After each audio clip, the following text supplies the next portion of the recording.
This is Tony, and you already know John. Yes, John Wick, that's right. They represent two ends of the spectrum of market sophistication. Now, understanding this spectrum has helped my team generate almost 1 billion views for our clients, made them tens of thousands, as well as taken my content studio to 500K in revenue. But I don't want to sell you anything today. I just want to talk about content and help you judge your ideas better by using the spectrum, give you a crash course on the markets, and reveal your competitive edge so you can produce better social media content for TikTok, Reels, and Shorts. Now, this video is for anyone creating short-form video content for themselves, businesses, or brands. Now let's get cooking. My name is Nishane, by the way. Pleasure to meet you. I know I just lost half my subs. First, let's give you a crash course on markets. Otherwise, this video will make zero sense. You've definitely heard the term market thrown around before, right? The fitness market, the car market, the gaming market, etc. And those massive categories I mentioned would be considered mass markets because they hold dozens of sub-markets. The fitness market has sub-markets like CrossFit, bodybuilding, calisthenics, etc. And those sub-markets have sub-markets. Bodybuilding has bodybuilding-focused nutrition, bodybuilding-focused training, etc. It can get really intricate. Think of it all like a family tree, and each segment has an audience size. Generally, the lower you go, the lower the audience size relative to the mass market. That's basically markets in a nutshell. And now within each market and sub-market, every single person inside will fall somewhere on the spectrum of market sophistication. The two sides represent a market state of sophistication, from unaware to aware. If you want to get the attention of a zombie, all you have to do is stand there and breathe. But if you want to get the attention of John Wick here, you'll have to put in a ridiculous amount of effort to steal his damn dog. Now, for a real-life example of how a mass market like every single TikTok user progressed along the spectrum, just look at the first year or two of TikTok. You could post a picture of a ladybug you took with a potato and it could get 100,000 views. Today, people are creating mini-movies because over the years, the market required more and more effort from us to get their attention. They slowly realized, hey, everyone's videos are the same. They always use the same hook to hook me in or whatever it is, right?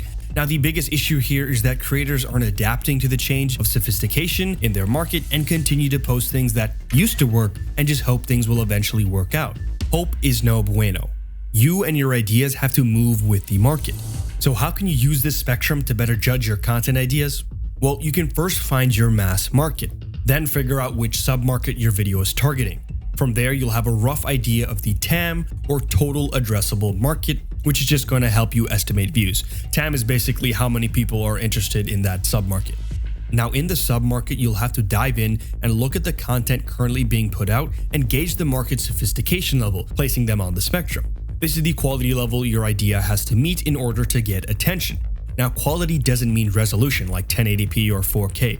Quality can mean the overall freshness of the idea, the intrigue in the script, how the video is edited, how unique the idea is, and a plethora of other attributes. For example, I know you see hundreds of videos of people sitting in their cars and yapping for 5 minutes, and somehow they're getting hundreds of thousands of views. Now you go and try to do the same thing and you get zero. Well, that's because the sophistication level of raw talking head videos are incredibly high. Today, you can't just do talking head videos unless you have a remarkable story, a unique personality, some sort of authority, as well as a decent understanding of structuring your videos in an intriguing way.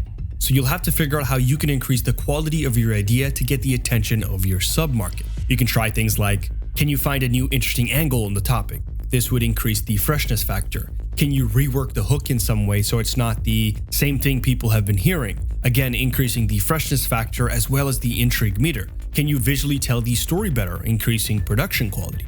There's tons of ways to attack an idea and make sure your audience will actually enjoy what you put out, because at the end of the day, it's all about the consumer.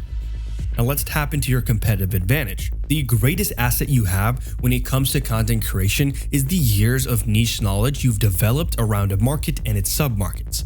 You just have nuanced understanding of the community you're trying to create for, like what they actually want to see, how they want to feel, their pain points, etc., making it easier for you to place them on the sophistication spectrum, which then means you know exactly how to create for them. That's why a lot of companies and brands will hire social media managers and producers with an actual passion for their market, because it's legitimately an advantage. Then they just train them on technical skills like video editing, copywriting, etc.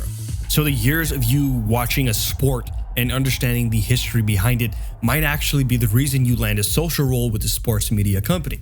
Now, to say you actually did something productive today, let's summarize. First off, you got a basic understanding of markets and submarkets, and how the lower you go, the smaller the audience relative to the mass market. Next, each market and submarket has sophistication levels, which just means how hard it is to get the attention of that audience.